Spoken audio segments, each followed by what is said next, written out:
Welcome back to All About Arsenal, and of course, this is another episode of Fan Friday. This is the ninth week we are doing this because we're in episode 9 of Fan Friday. We started like this little journey and see where we are right now. And today we have three new panelists making their debuts on the channel. I have Mr. Hartley. How you doing, brother? Good to see you. Very fine, man. Nice to see you too, brother. Of course, I also have Mr. Demolu, my man. What's up, brother? Yeah, nigga. Nice to be here. And of course, we have Amos CP, Futo, Arsenal. You know how it is, chemical. Good to see you, bro. How you doing? Lord Mugabe. Okay, so we have folks coming into the chat already. Obviously, as the show goes, any questions you have, you can put them in the chat. The panelists will answer as well. But without further ado, let's just jump into it. So the first question here says, should Arsenal loan out Itan next season, or should we keep him around the first team? Amos, do you want to take a stab at this? So it's I think it's a question that is too early to ask. Saying that the season just began, we can't make that decision until maybe sometime towards the end of the second third of the season, meaning towards the maybe February. We can start seeing, okay, how many minutes has he played? So far, you can see that he hasn't really started a lot of games. He didn't even make the bench in the last game. Meanwhile, the younger guy Max made the bench. He didn't make the bench. And then the question is, where is he going to play? Remember, he just signed a new contract with Arsenal. The idea was that he was going to deputize for Odegaard, but in the match Odegaard didn't play. We brought in Eze. I think that was against Newcastle to play that role. He didn't have to play that role. But then I don't think, as of today, I wouldn't want him to be loaned. I'll prefer that he stays around because I think in the last episode you talked about injuries. Injuries are things you don't plan for, and then when it happens, then what do you now do?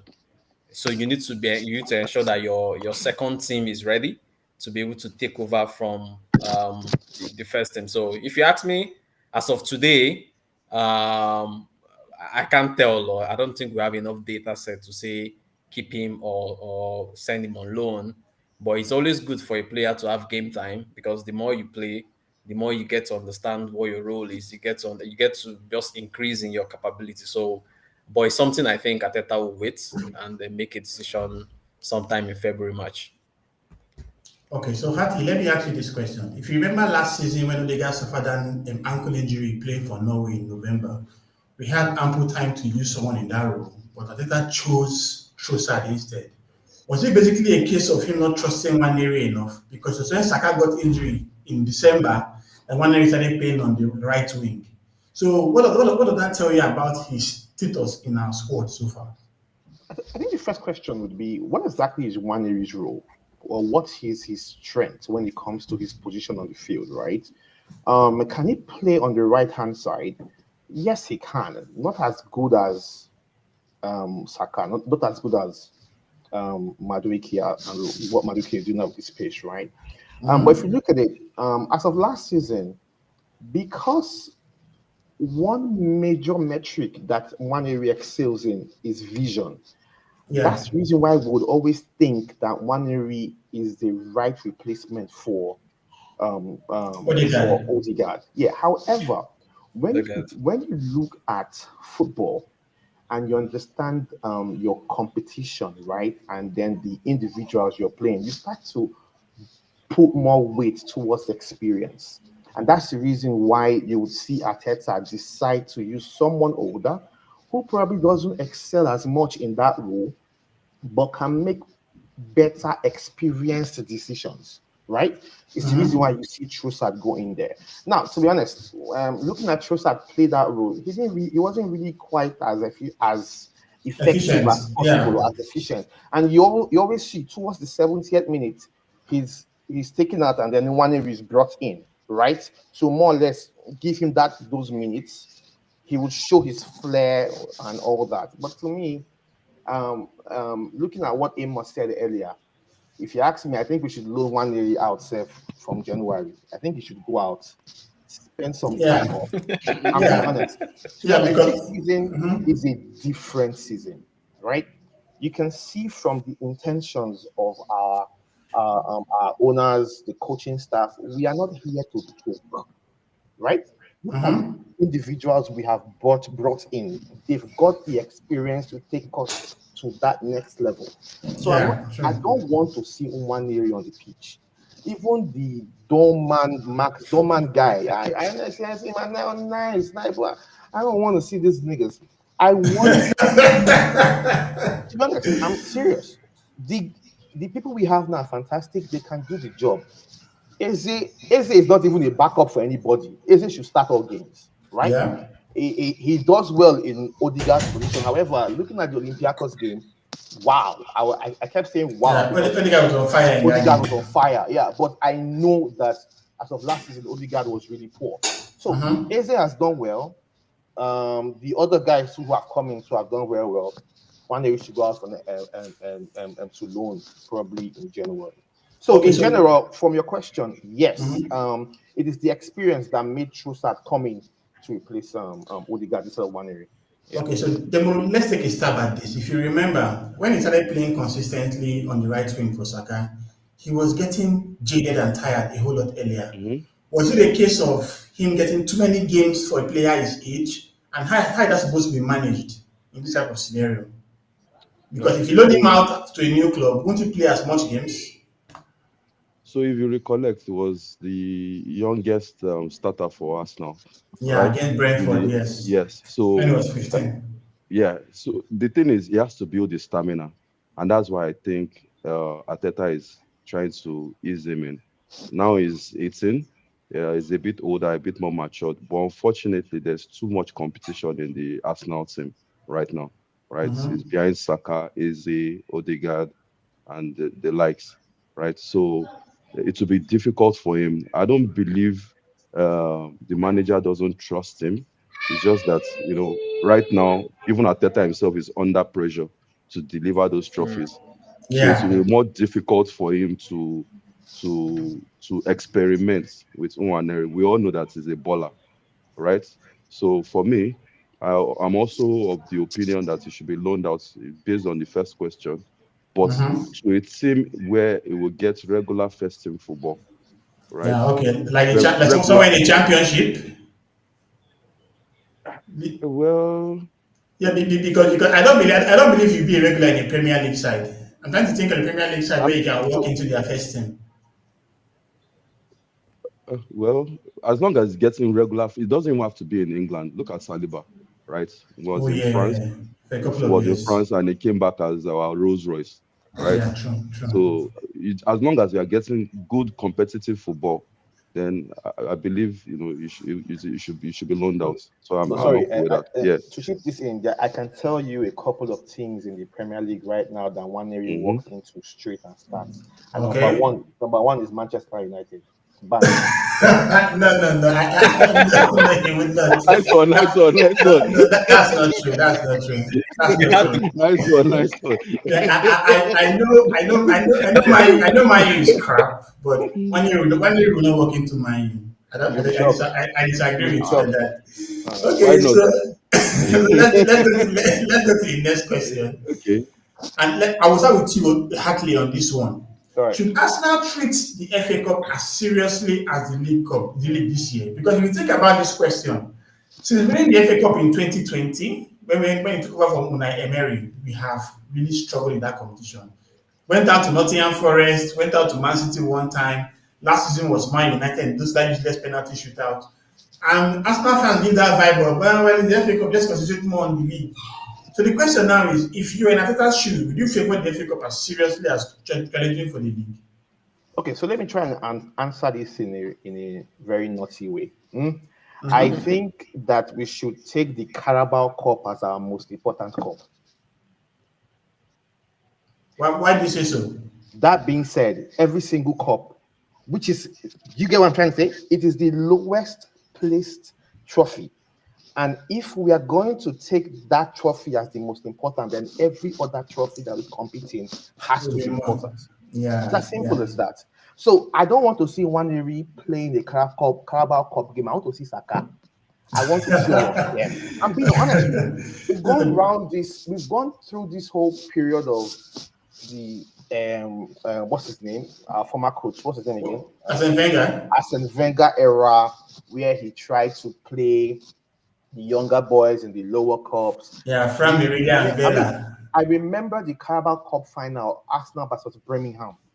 The Yeah. pain that this Nigerian striker, what is his name? Martins, the pain that Bafemi scored second goal, and the pain is still haunting me till today. That I have never won a Carabao Cup game. 40 years ago, forgive and forget, bro. Forgive and forget. So get what I'm trying to say. We can compete in all fronts. Yeah. We shouldn't look down to any competition. Every competition we are in, let's give our best foot. Okay. Now, of course, we can rotate, we can rest. I mean, the last game, I think it was Olympiacos. Yeah, we rested Rice, we started Merino, right? The idea is every single person that starts the game should be top notch enough to give us a win. Yeah. There shouldn't be any weakling. You know, we should have the boys competing to start on at every level. The boys should be competing. Whether it is Madueke, whether it is Saka, whether it is Eze. What's this defender? The guy that he started Musquera. No, not Musquera. Okay, Hincapié. All of them, they need to be always ready. In fact, to be honest, I think that for every Arsenal game, Arteta should walk into the match day and announce the starting lineup immediately, like before 20 minutes of the game, announce the starting lineup to everybody. So you know that everyone is ready. Then you say, okay, you know what, this is starting lineup. Doesn't matter what the tournament is. So that being said, yes, we need to put our best foot in the FA Cup. Okay, so then what do you think? For me, all competitions we are in, we should be in it to win it. Everything. And there are other reasons why we should take the FA Cup seriously. We're talking about trophy momentum. By the time you start winning trophies, you start having the taste of it, start having the hang of it. You know, you become competitive. We're looking at the squad depth rotation, right? I was with one of my guys last week. The guy was telling me about. He's not an Arsenal fan. He's a Man U fan. It was like, your team B will probably compete with your first team, right? Yeah, so we have a very strong squad. We're looking at rotating. Opportunity for youth. You spoke about Waneri now, the likes of Max Dowan, all those guys, is the opportunity to shine. And when we are in more competitions, they have more opportunities to play games, right? We don't want to see players disheartened by not playing games. And we have this squad because we want to be in a lot of competition. So everything that we enter, be in it to win it. It's unfortunate that this thing I'm saying, I'm quoting it from a Chelsea fan. I kept on hounding them about the conference league win, like that's the Mickey Mouse Cup and everything. He said to me, every competition we enter, we are in it to win it. Straight up. And that's it touched my soul. But I just, obviously as bands now, you try to shy away from it or try to look for other arguments, but it's the truth. We have to have that mentality when we are in anything, be in it to win it. And that's how we get that momentum for more trophies. Okay, that makes sense. So Amos, looking at this competition, there's always the tendency to rotate a couple of players, and obviously Arsenal will do the same. So what is your thought on our, in quotes, second team? Can they compete all the way in the FA Cup? Yeah, so Arsenal's second team is good enough, just like Demolu said. Good enough to beat an average Premier League team. But it's not just about the second team, it's about ensuring that you're choosing the right team for the game. Arteta, as a tactician, should be able to look, okay, what game am I playing? What kind of a position am I facing? Who are the players available? It shouldn't be about second team. It should be about bringing the right team in the game, because if we keep downplaying any opposition, then we are likely going to lose out. One thing we need to notice is this. If you notice, too many times when we wear the no red campaign shirts, we end up not winning. So maybe that is something as well that we need to note, that please, you see this year, That and No, like, no, don't just no, leave no, that no but, red. Let us just wear we, our normal shoes. Let us I just think pass that one we first. have no choice because it's kind of like a deal we signed with the UK government for non-violence, blah blah blah. But I don't think it should matter because it's I not get even the that. personnel, but it's just annoying to know that Maybe somehow. maybe the white is entering our eyes. We are not seeing ourselves very well. I don't know. I'm just thinking. Okay. But seriously, I think our second team is good enough. I think our second team blended with a good number of the first Yeah, team should win that competition. But no competition should be underrated. I downplayed. agree with you. Good one. So let's go to the next question, and then only you will start first. Mm-hmm. Who is more vital to Arsenal's midfield balance, Rice or Zubimendi? Hmm. Hmm. So, I like this. I like this. Hmm.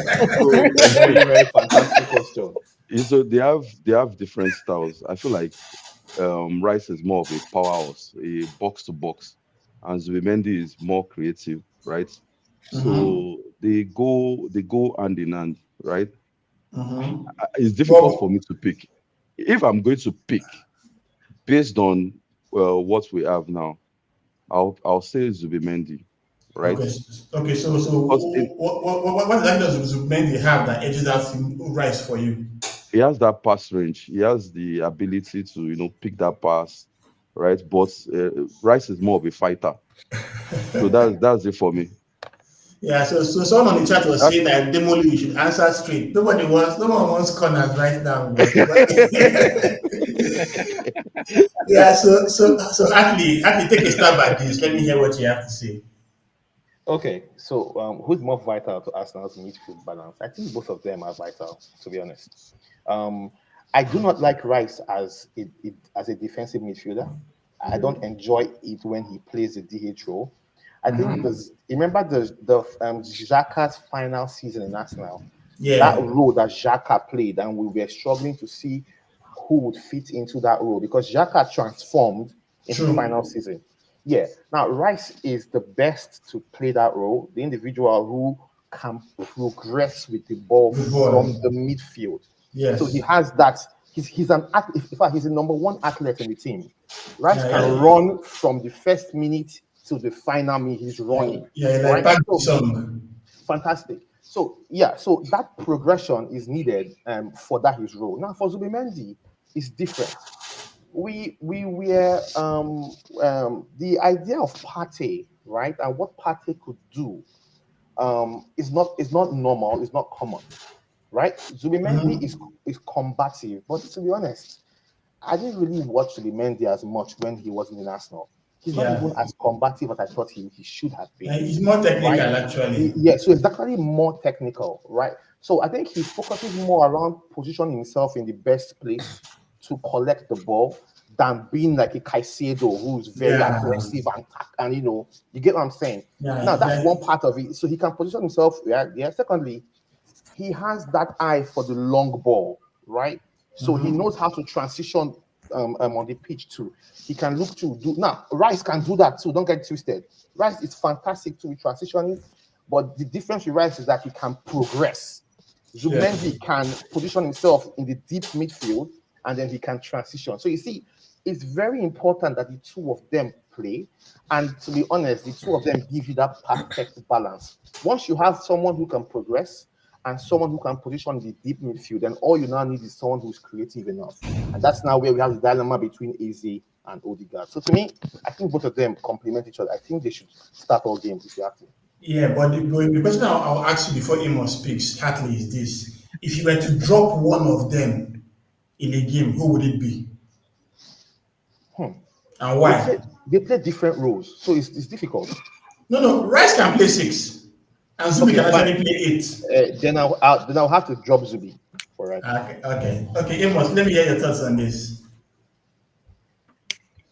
So I think the key word there is balance. For me, Zubimendi gives us that Yeah, balance.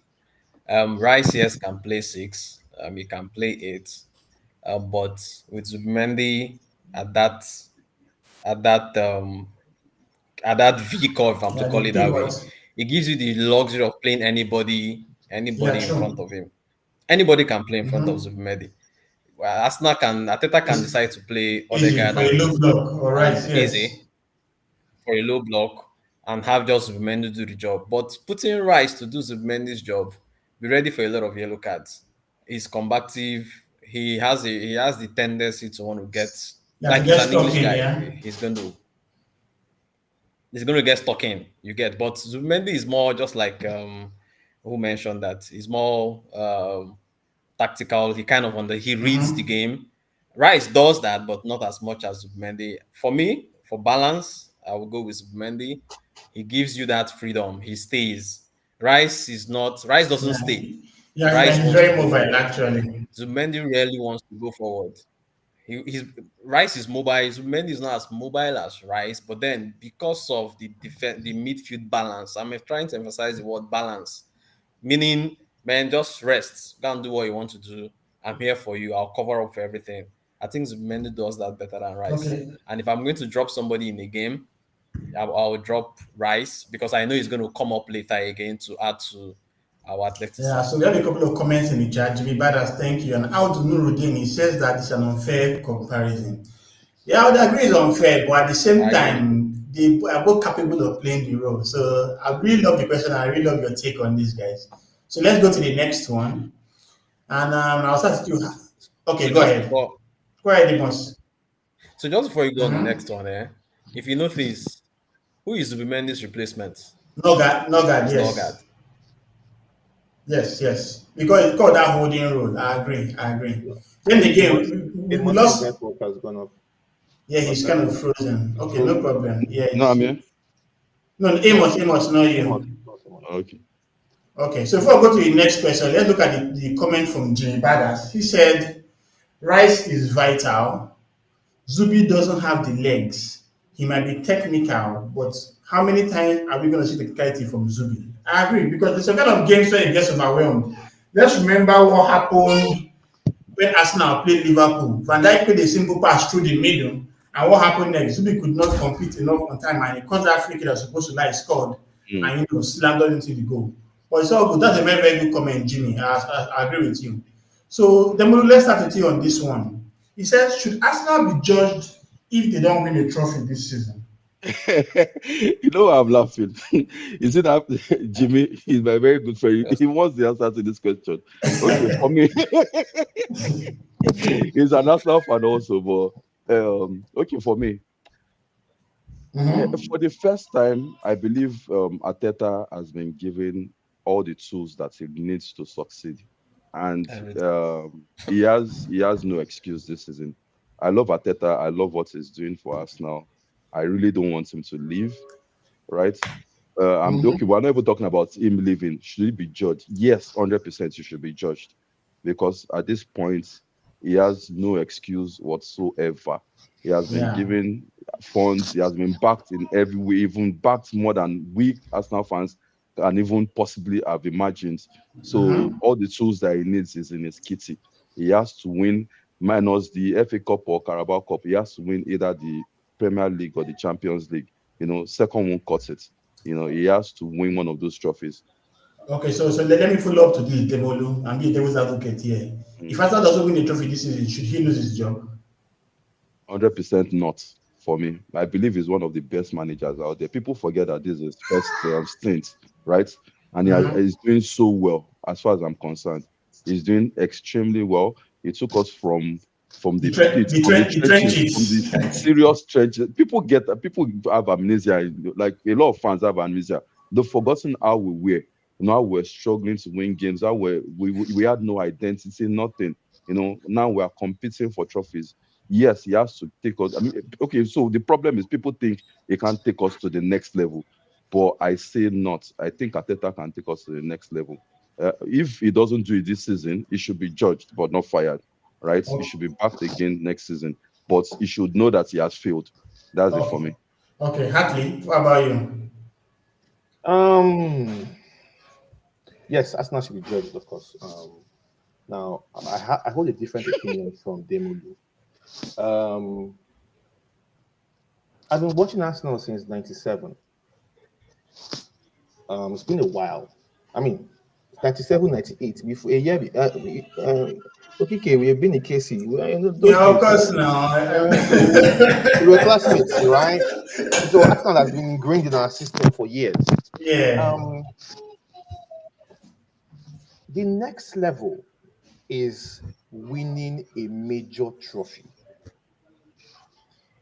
If Arteta cannot get us there this year, after the influx of all the fantastic players we have got, then he would never be able to get us there. And I'm sorry, that's the truth.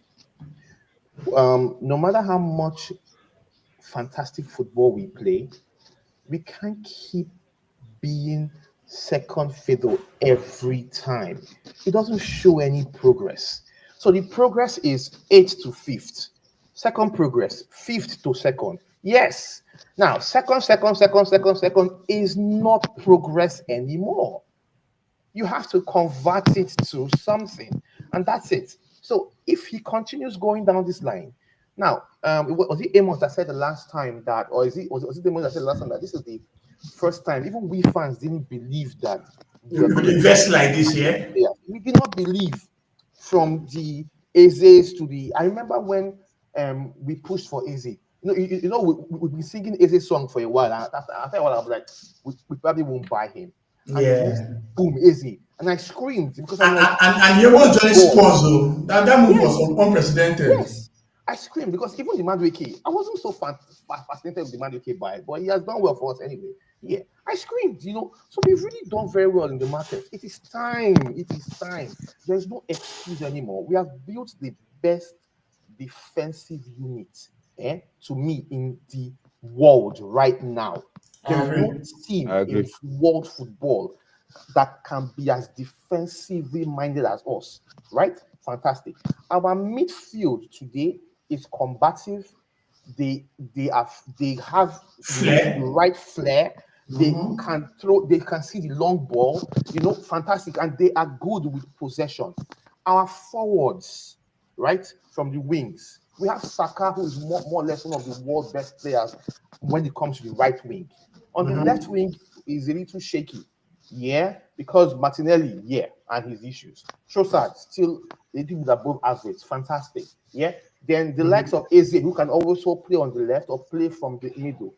And even as much as I'm not still convinced with Gyökeres, I still think that he's one of the facts, more or less, judging from last season, he's between Best striker in the world, yeah. best striker. Yeah. So we have what it takes by the books. It is time to convert it. So, in earnest, if we do not win a trophy this season, we should be judged. And I believe it is time to now. In fact, that now shows that the final puzzle is getting a world-class winning Coach. manager. Yeah. Yes. And that basically means Arteta should be out and that one should be in. And that's where we now see the progression. I don't agree. Yeah, so I know Amos, you don't agree. I know you before don't you, agree, but don't worry. I know. but before you respond to that, there's a chat from Nuruddin. He said, "I pray we don't experience a trophyless season, but even we, the fans, will judge Arteta harshly if we go without a trophy. The banter will be premium. We should be using. How do you should be using the banter by now? Now, what are you saying? Yeah. So Amos, Banter no dey can you not kill. think? Well, it's only banter. You're not going to die from it. Yeah? It's So not as can you if what's the your way we thoughts? win it, they will share the money with everybody. Yeah, but of course, of course, Arsenal should be judged. No, enough of no. We shouldn't. If Arsenal cannot win a trophy this season, then we should There's change. no We should point, just I change the think. coach. There's Yeah. no point. We can't. As much as we keep playing about this emotionally, yes, we're all invested in Arsenal emotionally. But we've come second too many times, and we keep giving reason before we said, it's just Pep, it's just Pep, it's just Pep. All right, Pep has a poor season, and all of a sudden somebody we don't know came in, won the league. Okay, he had a good team, he had a good team. One random guy, man. Man, last season was One horrible. random guy. And, So and, and I look can at understand this. the previous seasons we failing to invest. No, but I think what hurt me, We yeah, failed to yeah, invest yeah, in yeah, yeah. But January. what hurt me the most is this: the season before last season, we got to the final day of the campaign, guys. Yeah. 89 points.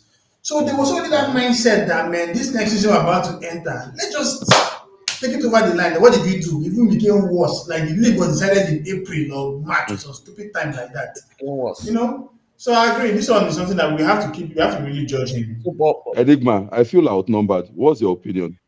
but, but, Okay, my but opinion is that Ateta should still stay. I know that the way he has I think about where we're coming from. Not emotionally, let me put it this way. When Wenger left, Wenger was due to go, but he chose not to go and he was disgraced out, right? We now got Unai Emery, who had that pedigree from winning team with Sevilla, blah blah blah. We're not patient enough with Emery, but we're really deep in the trenches. Our squad was horrible. One thing that I love at Arteta for was the fact of how he was able to re-energize the squad. Socrates, David Luiz, Aubameyang, even Ozil, as good as he was becoming a cancer within the team. And he progressed the squad from those guys that had too many huge egos to the guys that were ready to die for the badge. You saw what happened with the whole Ramsdale thing. People were all up in his case. But the thing is that when he saw a player like Raya, now you cannot compare Ramsdale and Raya, and the coach had to chop the blunt of all those things that came with it. So if he doesn't, she's the one that bought Ramsdale. I agree. So if he doesn't win the league, Arsenal should be judged harshly, but I don't think he should be sacked. I just Okay. believe that he has enough in the tank to do it, and the quality we currently have also shows, that it's possible. But right now, I think there's a chart. Jimmy shares that if that we have the best and balanced squad in the league, but our coach has no excuses if you cannot win anything. So sorry, Demoli is 3-2. So Ateta out, Ateta out, I Ateta wanted out. Kerry not to read his comments. Okay, so let's go to the next question. Let's go to the next question. And this one is a very crazy one. Now, put yourself in Ateta's shoes. Let me start with you, Demolo. Would you sacrifice the domestic cup to focus on the Champions League? 100%. Why? So, at the risk of not contradicting myself, like I said, we should be in all competitions to win it. But Champions League To is the win. Ababa, is the glory, is one thing that we do not have. It's the same thing that when we are speaking with other fans, they keep telling you, go and bring your Champions League Man, trophy. You guy, understand? that That thing, thing is and Bring your it Champions hurts League. you understand? my You spinal chest. understand? The thing it hurts my soul, I swear. So for that reason only, that means I'll be able to talk in my WhatsApp group chat and tell them now our own self be this. Do you I get? believe Champions League is the most important trophy to us right now. So Amos, if it comes to it, then we we might have have to to. put up. Yeah. Amos, what about you? What do you think? Would you sacrifice it? Yeah, I agree with Demoli 100%. It's something, the Champions League is something we've not won before. And it's something that is, we nearly won it if not for Henry's failure to Oh my convert God. chances. He's talking about Goycrest now. That's another talk on one side. But the Champions League, the Champions League, yes. But I don't like the way you put it as sacrifice. Yeah, I wouldn't like us to really sacrifice. But yes, if I'm to choose which of the cups or the tournament we should win first or win most, Yeah, it no, should be no, Champions League. no, But I don't really like us to so sacrifice before anything. Hartley speaks, the time sacrifice is right because sometimes in February you get to that window where you have Premier League, FA Cup, and the Champions League in between. That way we used to juggle regularly that time under Wenger now. So if you know you have the FA Cup before the Champions League game, you might have to just quote sacrifice some players not to play in that one just to go for the Champions League. In reality, we try to sacrifice, but we sacrifice doing anything. So All those times sacrifice, but nothing. Either we get booted out in the quarterfinals or we end up dying. Hmm. So for me, we have a good squad. We have a good squad. We just need to ensure that they are fit, such that even if in quote we are saying sacrifice, it's not really sacrifice. We're just rotating the team to get the best out of the team. okay, fair enough. Hartley, please take a stab at this. I have a different opinion from everybody, Go ahead, sir. but I'm not the devil's advocate. Okay. Um, I can't wait for the Champions League. I need the league right now. I can't wait for the Champions League. I'm being honest with you. I can't wait for a Champions League. I think the league shows you a different. It's a different joy to winning the league. And we haven't had that. We haven't had that joy. No, don't see where I'm coming from. I know we have never ever enjoyed winning the Champions League, so we don't know what it feels like. Yeah, but the strategy or the competition that shows you that you have actually progressed is not With the the Premier Champions League. League, is the Yeah. league. To be Yeah, honest, and we all agree with you on that. But the question here is the cups. If you are a coach right now and you have an FA Cup and the Champions League afterwards, would you mind resting some players for that FA Cup against Man City away to play no, your no, Champions League game no. against Let's not PSG? call FA Cup. Is the league? Is it FA Cup we're talking about, or is Yeah, it league? domestic cups. We're talking about Oh, the cups. oh, I thought it was legal. No, Sorry. no, no, no, no, cups. I beg, please take away the cups. I beg. What is happening? I thought it was league. Ah, don't nothing concerning the cup. Of course, Champions League, of course, now. But if this question was league Oh and no, no, no, no. Champions League, Our opinion will be different for sure. I want to win the league no, before the Champions League, actually. yeah, I agree. If it's domestic league cups, please push it Yeah. away. Okay, but then again, and Mr. Nuruddin had a different opinion from us. He said with this current squad, we should go for all.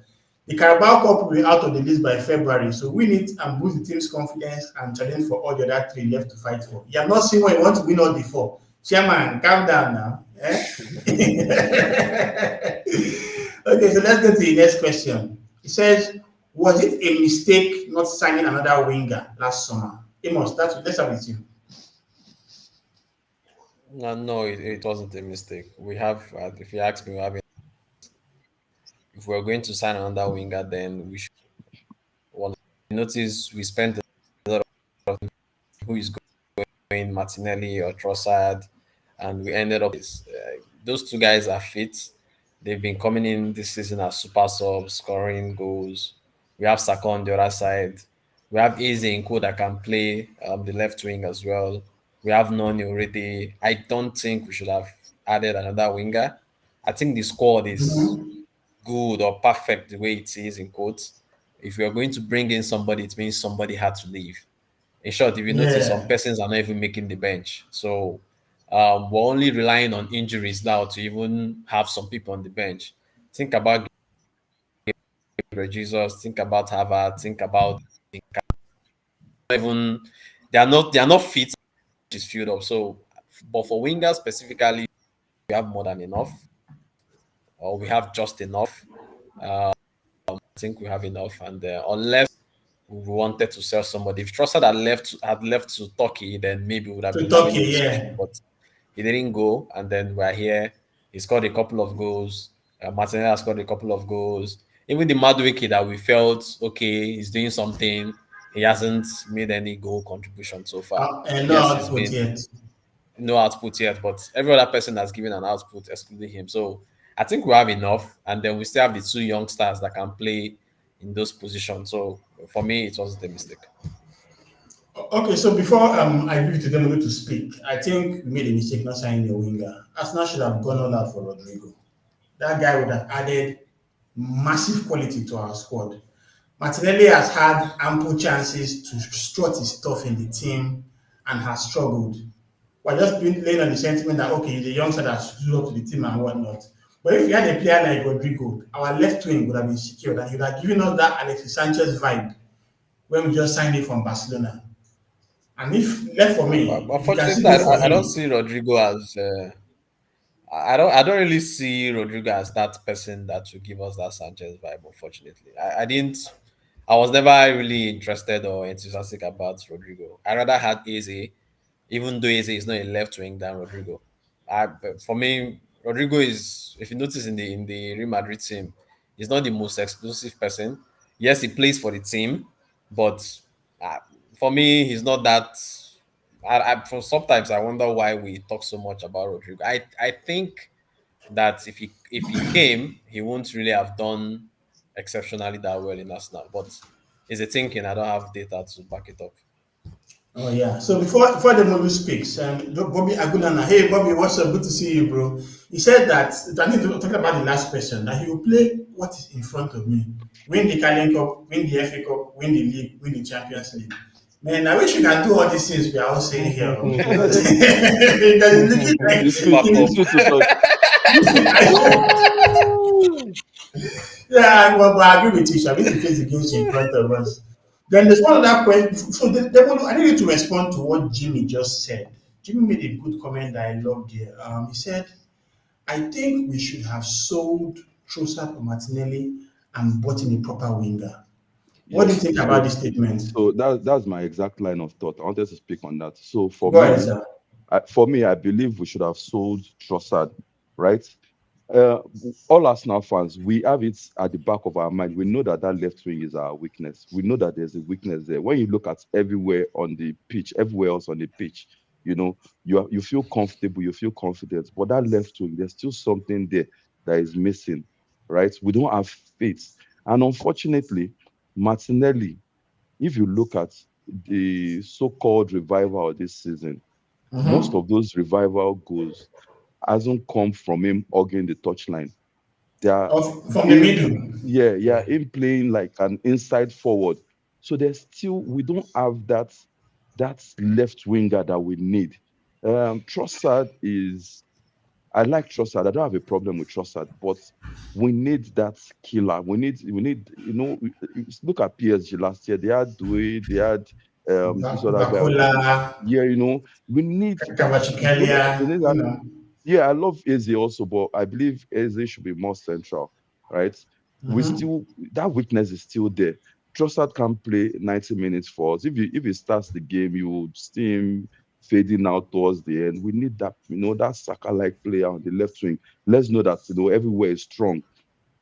We should Okay, have, so since we were spending, we should have just spent that extra 60, 70 million. Small okay, money. okay. So the question: Who would you have signed? Rafael? Who would you have No, not signed? Liao. That is not different from what we have already. It's not So consistent enough for me. so who would you have signed as a left winger? As a left winger, Mm-hmm. not I don't have anybody in mind right now. Yeah, I didn't think about the question, so that's fine. I'll That's just fine. keep that here. Okay, so Hartley, I want you to respond to what Bobby said. Bobby said, "I would have sold Trossard. Sha. Trossard is lazy. Yes, he pops up with crucial goals. So between Martinelli and Trossard, who would you have sold?" That's my Okay. first question. Yeah. Then Okay. Jimmy now said Semenyo. Would you have signed Semenyo to replace one of those two? So go with that first. Who would you have sold? Tell us how you would have sold that person, right? Then Mm. give us your thoughts on someone like Semenyo. Okay. So I'll first start by saying let's understand the dynamics of how people play, right? Um, Yeah. the reasons why we could see Martinelli's strength come out was because of what Xhaka was doing at that point.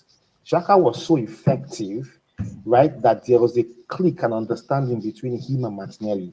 That is why they played. Like I said, I don't like Xhaka. Please, I don't like Xhaka. Let's not be as if I'm hating Xhaka. I don't like him.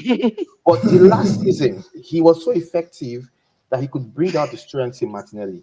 And that is why Martinelli blossomed in that season where he scored 15 goals, Jesus 15 goals, and that kind of stuff. Yeah. Now, Xhaka left. It now looked like Martinelli had been struggling. So it is a coaching thing. And yes, I agree. Trossard, in fact, to be honest, before the season started, I was really pushing the Trossard sale. When it comes to like what Demodi just said, when it comes to starting, Trossard kind of fades. He doesn't really give us that. He's not as effective when he starts. But when you Yeah. play him in 20 minutes, he wants to show himself, and that's fantastic. So yes, I agree. Trossard should have been sold. Now, Semenyo, to be honest, I've never really watched Semenyo play. It is just this season that I started seeing him playing good football. I wanted us to get Rodrigo. I felt that Rodrigo was the perfect player because he's very dynamic. He can play seven, he can play 11, he can be your top nine, he can Yeah. play behind the striker. He's so good. I felt that we were going to go for him, but unfortunately, it didn't work out. He would have been the perfect replacement for Trossard while having Martinelli be an understudy. That would have been it. But Semenyo, I don't really know much about Semenyo apart from this season where I see him playing fantastic for For Is Bournemouth, Bournemouth. right? Yeah, fantastic. Yeah, but before this season, I didn't really know much about him. So yeah, that'll be that. Okay, fair enough. So Jimmy says me and Demola agreeing on something. Make I go play lottery. And if you argue with Jimmy, if you can tear your skin, can peel your skin. So we've never agreed on anything.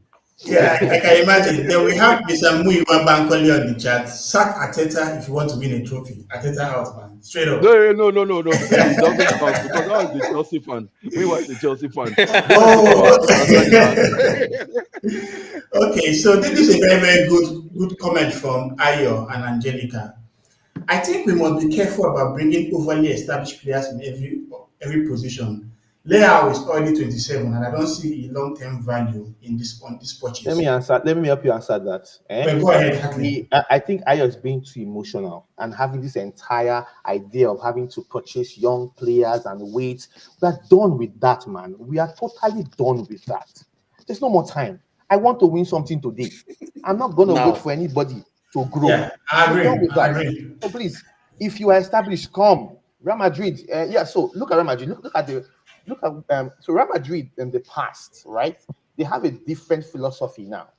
But in the past, they go for you not regarding your age, and you come in. However, it has changed. Do you understand me? Yeah. But I think, and that's the reason why they are the number one club in the world. They have won everything countless times. So we cannot now start saying, "Let us get them young." I beg. No. Yeah. If you are good now, we will buy you. Straight up. Yeah. So Sheik Bobby is saying hi, he's hailing, and he was like, he said that Leao is fake, that Rodrigo is a good winger. Okay, well I think we have kind of dwelled well on this winger and stuff. I agree. So let's go to the next question. Right. And the next one says, should Arteta be braver in giving academic players opportunities in big matches? I don't There's no time. actually like next question, please. For my own part, I think I've answered the question earlier in this episode. For Yeah, me, unfortunately, Arteta is under pressure to deliver trophies, like I said earlier. yeah. We can't do this right now. It's not time to give the youth No, a we chance, can't. right? If you want a chance, then you have to show Big yourself matches. in training. Ha. You have to show yourself in training, and when they bring you in, you have to perform. Deliver. I So agree. there's I agree. no time for youth upbringing. Can you guys remember that game against Liverpool that we lost when for some reason we took out Madueke, who was our best player, and brought him down, man? You see how the boy got lost in that game? I mean, Kekes just carried the guy just the. I'm like, oh my god! But if it was preseason now, the guy that be cooking. No, academy players are. They I have agree. Carabao Cup and FA Cup. Let them manage down first. I agree. Me, I even disagree with that one, Demolu and Amos. FA Cup, Carabao Cup, my office cup. You should not do If Carabao. Arsenal is playing against my office, When we are winning halftime 5-0, should they start. can come in. Everybody should start. They should beat them 100-0. You see, let me tell you something. I'm sorry. I'm done and I'm tired. If you guys are not tired of not winning something as good as the league for over 20 years, I'm tired. Okay, now don't get it twisted. These boys are good. Last season, one year really helped us a lot. Yeah, he did very well. He tried, but see, my bro, see. No, we have to move, man. I agree. Let's move. And even Bobby said it here. Arteta has done enough for the academy stars. He has done enough, He has bro. done. He has.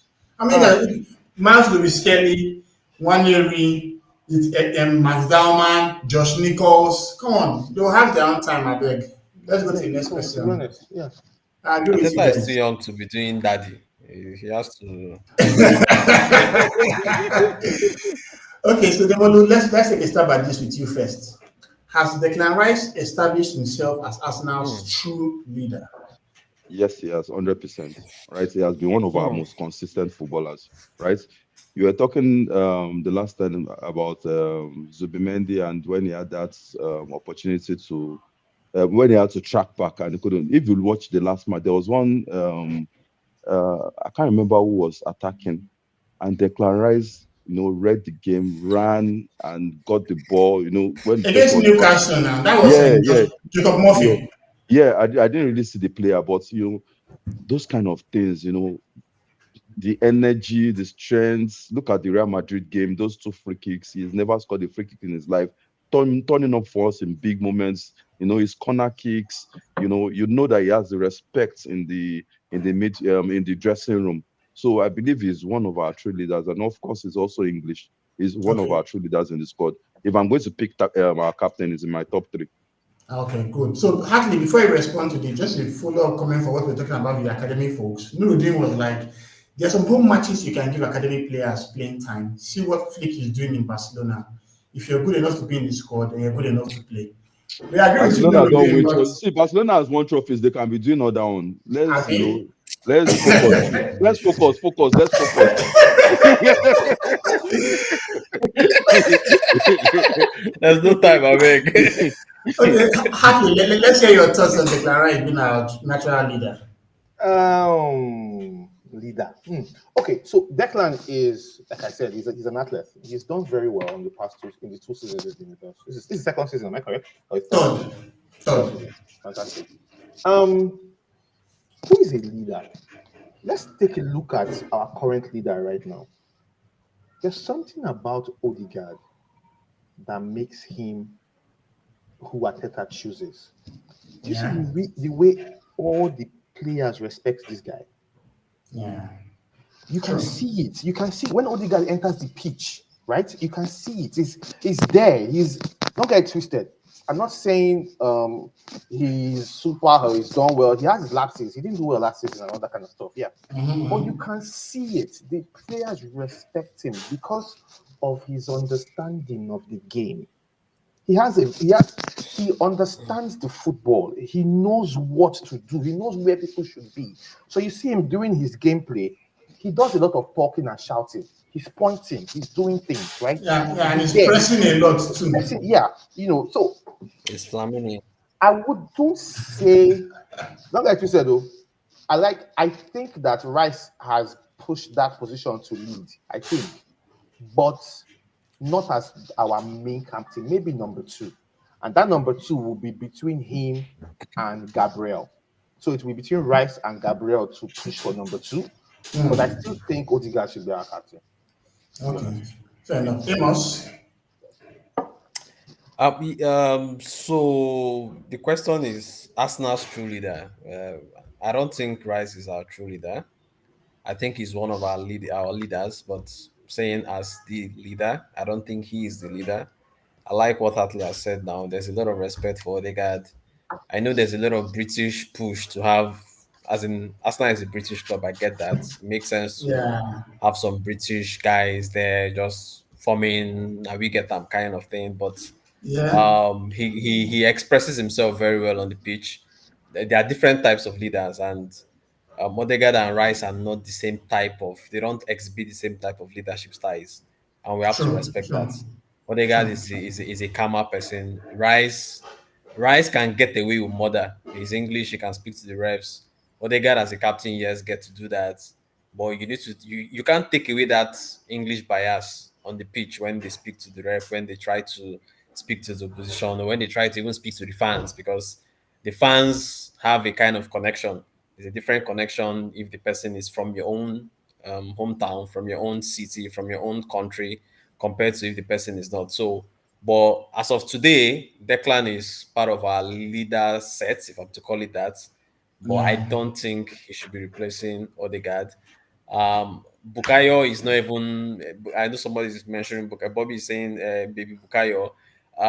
Maybe not. But does he really show that skill or that leadership skill on the pitch? Maybe not. But for Declan, I think he's among, but he's not the leader. But he's among the yes. leaders. So right now, who is our vice captain? Is it Gabriel Jesus or Saka? I Who's our think it should be vice? I think it's Saka. Saka again? I think it's Mm. Saka. It's Saka. Yeah, okay. Because I And know after that Saka you're is Gabriel. Gabriel. Okay. Yeah, so unconscious They had a bias. vote now after those stuff. Yeah. So you're making Yeah. sense. Correct. Good one. So let's go. Let's go to the next one. It says, okay, Hartley, you start with this one. Is Arsenal handling the pressure of being favourites better than last 2 seasons? When you say favorite, what do you mean? Favorites to win the league? To win the league, Favourites. yes. Who says we are favorites to win the league? The media says favourites to win the league now. Man, screw the media. I'm sorry, we are not favorites to win the league. The favorites to win the league are the people who won the league last year. So if anybody says we are Liverpool. favorites, they are just trying to lure us to probably get to a stage where they will banter us again. No, we are not favorites. The favorite is Liverpool. The people who won the league last year are the favorites. They are the favourites. Not us. So Let us get that clear. do you agree with that sentiment? For me, we are not favorites, right? We are one of the favorites, but we are not favorites to win the league, right? Everybody says Arsenal has spent money. Liverpool has spent more than Arsenal spent, and they won the league already. So, what makes us favorites? I beg, let's Yeah, even Jimmy said that it's actually a setup. So Pure setup. And so Bobby made a comment about leadership. So leadership is not noise making or loudness. Kai, so who are you subbing now? I don't think captains that make too much noise like that. Okay, so okay, so Amos, start with this one. What game have been Arsenal's best performance so far this season? And why? Has to be the Newcastle game. Has to be the Newcastle game because we played so well in that game. Despite going down by a goal, but you could see that the team really had a lot of chances. Gooners had about his best game for us now. We pressed their life, as in we had chances, we had shots. I think we had 20 shots or so, much more than the previous games combined. As in Eze was in his best element. Like it was a good game, and it was good that we didn't end up losing any points. We ended up getting the full Man. points, and then Newcastle being a place that those guys is. I think the criteria to play for Newcastle is that you have to be a bully, you have to break somebody's head, you have to be an Aguero and everything like that. Really, when they say Arsenal, very nonsensical. I'm telling you. So I think that's our best game for me. That's why. Okay. Demolu, what about you? What's the best game so far?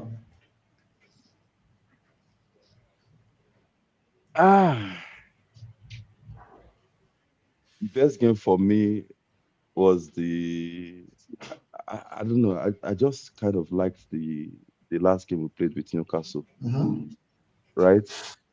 For the fact that they've been a thorn in our throats, and I like the way we beat them. As in that last when they thought they were going to win, everybody that's shook them so that they will know they are big brothers. So I like that game.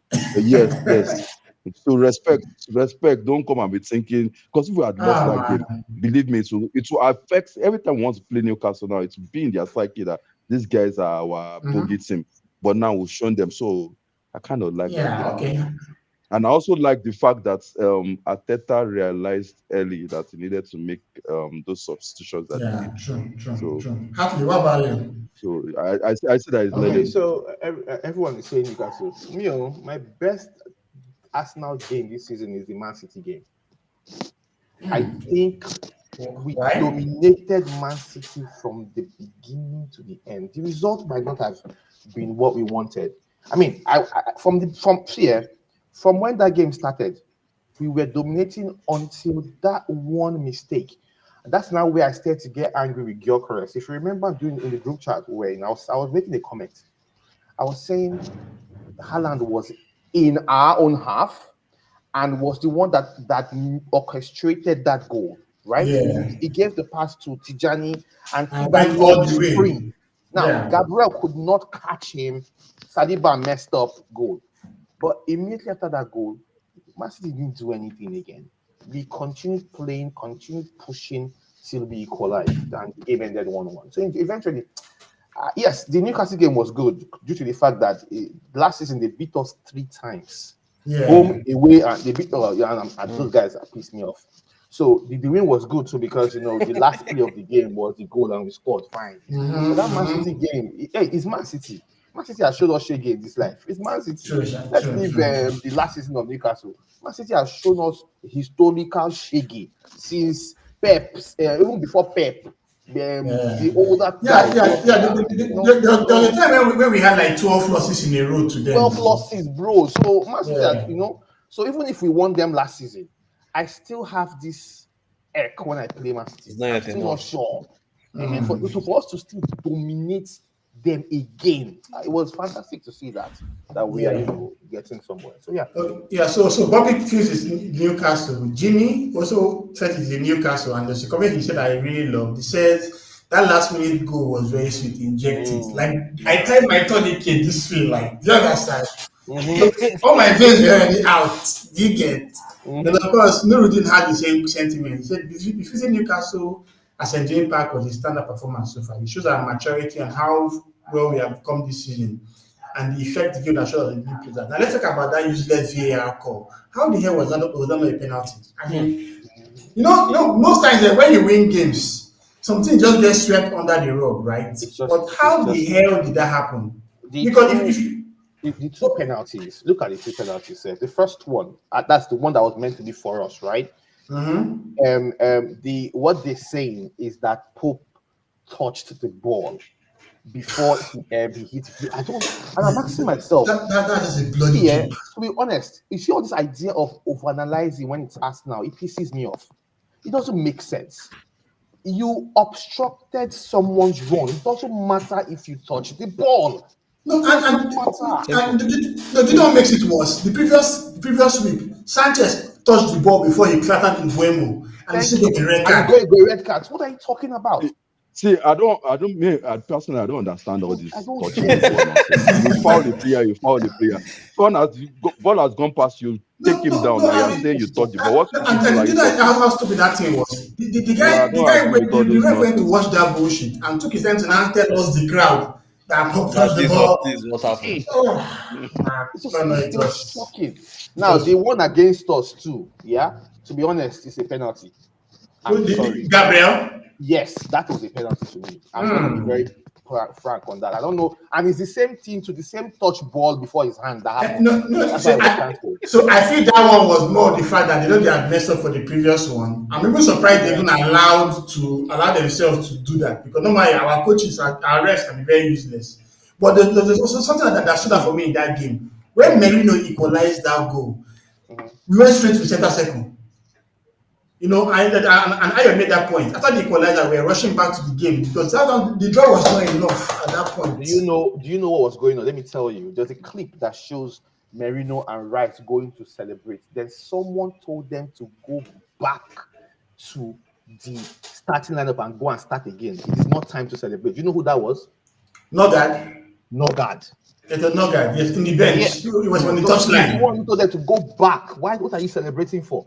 I love that guy already, man. Yes, I agree. Instead of Zubimendi. Yeah, there's see this comment that play, so I can't really say to be honest. So see this comment that the Nuruddin made. The ref was even talking about the towel. And what the hell? Someone cannot even use towel to throw a ball again. Like the conspiracy was just over the whole place. And Bobby had the comment around it. He says most of these pundits, rest media are all childhood Liverpool and Man U fans. They can't forgive us for Afri 89 and Oh my God. So let's go to the next one. I'm really enjoying this with you guys today. Okay, so Amos, let's start with you on this. Has Arsenal shown that they can handle the pressure in the Big Six clashes this season? So Big Six, we have played Man City, we have played Liverpool. Is Newcastle Big Six? No. No, right? I know the official Big Six. Mourinho is part of the Big Six. Even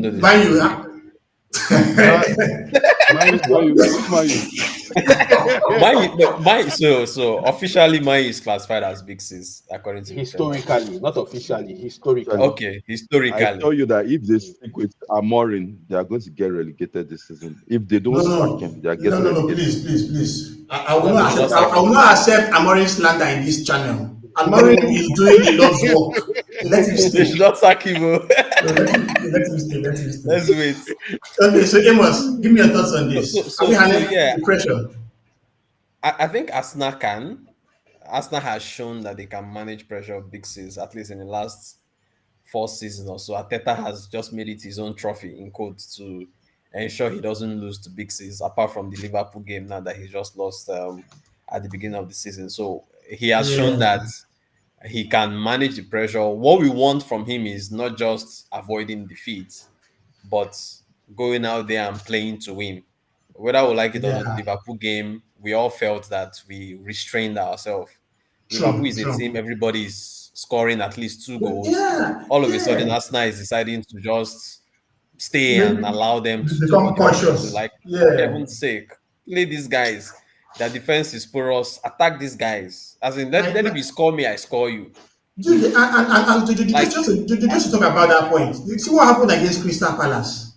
This guys hit Liverpool like, and I was wondering like, imagine hit if them. you played that way, They we will could have lose. won that game. Ateta likes to So, respect people a lot. Okay, so he came into the Liverpool game with that respect that they have won the games before Arsenal, and they won the league last season. So he decided to be very Mm. pragmatic because, to be honest, Merino should not be starting. What is Merino Yeah, doing there? yeah, So yeah. immediately I saw Merino, to be honest, and I like Merino, but even he was not justifying the reasons why he shouldn't start. He was going backwards. He was misplacing passes. I'm like, what the Yeah, heck? And you can see in the second half, he was pulled out immediately for Eze. So to be honest, he was too pragmatic, and it kind of affected the game. That game was meant to end 0-0. yeah, because If I not for agree. that, The entire 70 minutes that Merino played, we did not get the value for it. And I also love Merino as a player, but that was not a game. If Odegaard was injured, you should have started easy in the middle, since that was actually a possibility. Eze should have started from scratch. It is Arteta and his whole overthinking things, to be honest. But then it's all good. It's all part. Yeah, It's fine. yeah. We move on. Okay, so let's try this now. And I'd like to hear from all three of you. I start with Demolu. So while Demolu is trying to answer this question, happily you think of your own target, and then what you think of your own target. So Wow. who should Arsenal's top January target be, Demolu? And of course, guys on the chat, Nuruddin, Jimmy, Bobby, Ayo, I'd like to also hear you guys answer this question as well. Who should be the player we should sign in January if we have an opportunity to? I said it earlier already. We need a top And left but wing, I right? need a And name. So okay, the guy from the last just time from I Holland. let you escape. George, let me speak last. Let me speak last. Let me think. Okay. So, Top left winger. so me, if I'm to answer this question first, Mm, if I sign anybody in January, it will still be Rodrigo. And here's my take on it. Mm. mm, Rodrigo is a very, very good player that can play on the left hand side, on the right hand side, as an attacker, as an attacking midfielder, just like what Hartley said. And we know that Arteta lost players that have that versatility. And obviously, with us competing on all fronts, we don't know who's going to get injured next. Last season was enough indication to tell us that you need to have the right level of depth in your squad. We lost Havertz, we lost Saka. What did we do? We went to go and bring Merino, who was a DM or a central midfielder, to play as our nine from February till almost playing top May. nine. So if I can sign one player right now, it will still be that Rodrigo, because that left wing, we are still struggling somewhat. Eze, obviously, is not necessarily a winger, but he's actually the best we have. Martinelli and Trossard is when God touches their heart, they can decide to be consistent. To be So honest, yeah, we, I disagree. I disagree. I disagree, Antonio. I disagree. Let me tell you why. I still uh, think that Martinelli is our best for 11, and we just have to find a complementary central midfielder that can complement with him.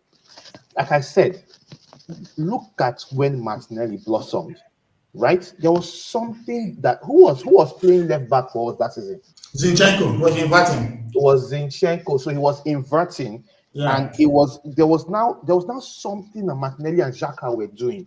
yeah, And Zinchenko was inverting, Martinelli was coming inside. Hartley, the something that you Yeah, failed to add, Gabriel Jesus was always going to the inside left channel, which allowed Martinelli to go to centrally. come out, right? Exactly. So I'm saying that we need to build on his strengths. To be honest, I'm not enjoying Gyökeres. I'm not. There's nothing has done so far that I like. There's nothing. The game against Olympiacos, I don't know. This guy is meant to be a poacher. He's not. He doesn't. He lacks. He's not. He's not creative enough. He doesn't know how to do the follow-up plays or the follow-up runs. His short passes are bad. His shot accuracy is zero. I'm like, what the heck is going on? Yeah, Right? you are playing with farmers now. You need to give him time. You need to give him time. You need to give him time to That's the settle. thing. I don't have time. If it was Sesko that came, would give Sesko time. I don't have time. This guy is already someone that won world best striker in Ballon d'Or. You're telling me I should give him time. What time again is that, please? There's no time now. So you need to understand. You need to understand the team, and the team needs to understand him, understand his runs, and Arteta also needs to find a way to create more opportunities for him. I don't see us throwing those passes to Gyökeres, creating those chances. So many passes to Gyökeres that should have been goals. So many. Odegaard gave me a lot for Olympiacos game. He just keeps ballooning things. See, my own is this. I'll be patient with Gyökeres, fine. But can he try to support the guys that can score? He's not doing that. And he helps your game. When Jesus stopped scoring, he started to come in to try to support Saka and Martinelli, and they were poking the goals. Yeah, to be honest, we are not creating enough chances. Look at Olympiacos. We scored one goal first half, and we couldn't score again till 89th minutes. It's Olympiacos in our home. Are you getting what I'm saying?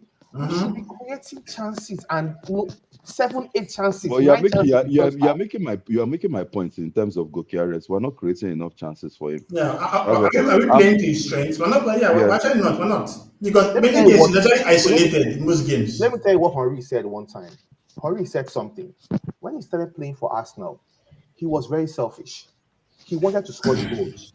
He was always in front. And when Lundberg and Woodward mess up with the ball, he was always angry and furious. He wasn't scoring. Then what did Arsene Wenger tell him? Arsene Wenger told him, look at the people behind you and understand their strengths. When you understand their strengths, you would be able to put yourself in positions for them to assist you. Lundberg does not look up. He runs with his head down. Like Martinelli. Like Martinelli, thank you. So what do you do as a striker? You put yourself in a position to either to tell him, guy, I'm here. Do you understand? That that kind of a thing. Someone like Perez does 1-2. So you give 1-2, 1-2, go, 1. Do you get what I'm trying to say? Learn the way these guys play. Saka is different from Madueke. Saka will run and stop, right? Then start bringing the ball back a little because he's trying to create a chance for him to shoot with the left leg. So if he can like invert inside. However, if he doesn't see that chance, he wants to pass the ball to somebody. So put yourself in this position. Do you understand? Learn the strikers around you so that they can assist your gameplay. Okay, I think you're making my point, because you spoke about already understanding the players. It's the same thing. It needed time to learn and understand the team, and that's the same with Gyökeres, right? I feel like you will get there. You will get there. You don't just lose your scoring ability within a short time. I feel it will get there. Okay, so Amos, okay, carry on. No. Finish your thoughts, Demolo. No, I'm actually done. Okay, so Ayo had asked a question. How many top strikers have been successful in their first season in Arsenal? Besides Haaland, who else can you think of, Amos, in Premier League? First season. A lot now. First season. Yeah. Well, so what do we tag as successful? Maybe 20 goals. It should be like goals now. Why are we putting that 20 goals? What kind of wickedness is that? Yeah, so Bobby said that because I think for just someone that we need to be calm. I agree. Okay, so let's go to the next one. Would you rather Arsenal win it? Okay, I think we're talking about this already now. Yeah, we're talking about this. Would you really speak about it? But I think that last topic we touched it. Okay, so let me put it this way. Just one answer: Champions League or Premier League? Demolo. Champions League. Amos. I want to be able to tackle me. I know how to do the say Premier League, so I'm not even going to ask him. You already know, so let's move on. Okay, let's go to the next question. Yeah, it says, Has Arteta evolved tactically this season compared to last? Who wants to go first? Okay, let me go. Tactically, for me, I've seen different types of Arteta, but he's putting himself under too much pressure right now. He's applying the handbrakes, and that's the problem. Arteta for me is one of the soundest manager, if for lack of a better word, tactically. He has ideas. You can see the ideas in the gameplay of the team. But the problem now is when we spoke about the big matches, when we're playing those big matches, he's too conservative. He needs to let the players explode. In terms of tactically, yes, he has evolved. He's getting better. He's on. And I talked about the changes he has been making. We keep saying we brought in Martinelli, we brought in this, we brought in that. They are coming in, they are changing the game, they are scoring goals. That has to do with the ability of the manager to read the game, to bring in the players that he feels can change the game. And most of his substitutes have been on point. So Yeah, tactically, I feel like he's reading the game well and is evolving, is understanding, is seeing how we can make those changes. You understand? yeah. But So the only place he has to do is he has to be more confident. He has to believe in the team. He has to release the handbrake totally. Let the guys explode. okay, That's so it so for me. so before Hartley speaks, can you remember the game against Athletic Club when he brought in Nogard? Do you know what he did? When Nogard came into the pitch, Nogard went to the middle. It was not Nogard, Rice, Mm. and Odegaard. No, Nogard, Rice, and Zubimendi. He now moved Merino up. He now took out Madueke and put Martinelli on the left. Now put Trossard on the Martinelli on the right, Trossard on the left. So he basically just changed the shape of how the squad. And that was you know what time it's time for us to lock up. Normally we're even good at locking up. Then you now bring in bricklayers, Nogard, Zubimendi, and Rice. At that point in time, yeah, there was no way Athletic was going to score us. And that's how that game Proper ended. farmers. Proper Like, farmers. so that one clearly showed me that this guy knows what he wants to do when the time is right. And one Yeah. thing he said at the beginning of the season was that he now has the players that he trusts. When Hmm. Arsenal played against PSG in the semi-final last season, we had Butler, Oyedeji, Raheem Sterling, Henry Francis, Tommy Setford. So that change is now very clear. So, Hartley, what do you think about his tactical evolution? Yeah. So Arteta is more or less one of the most brilliant managers. He's tactically sound. You can see it from his hands in the game per se and how the game plays out. When we go offensive, there's a different shape to the team. When we are defensive, there's a different shape to the team. In the past 2 to 3 seasons, when we are offensive, our back line becomes three, and then the left back inverts. However, we've not really done that this season. Have you noticed? Do you know Yeah, why? He has trusted Calaferi to play the left back role, and Calaferi is not so fantastic with an inverted inverting kind of role, play. yes, yes. So he's kind of you know what I like to play the inverted kind of thing when we are offensive, but you know what, take those runs and make those runs forward, like the likes of Tierney and the rest. So what Calaferi does is Calaferi makes that run towards the opponent's half, but now inverts. He doesn't go to the flag like Yeah. Tierney that goes to the flag and crosses. He doesn't cross. He doesn't cross that. So he goes right. Once he gets into their own half, he now starts to invert inside. So Yeah. Ateta is now doing more forward inverting than the back than the behind the inverting that he was doing when he was playing with Niles Zinchenko and and Zinchenko, Luis exactly. Kelly. So I agree. now look at Olympiacos. Towards the end of the game, Olympiacos became dominative. They started to dominate us, right? And you can see our backline turned to five at a particular time. We went backwards really. Those guys went Haram. to Yeah, two. we went Yeah, on Haram mode at that point. haram mode. So to be honest, he knows how to go haram mode. He knows how to play in a formation where you can dominate the game. He knows how to push for attack, but I don't think he's gotten it right with the attack yet.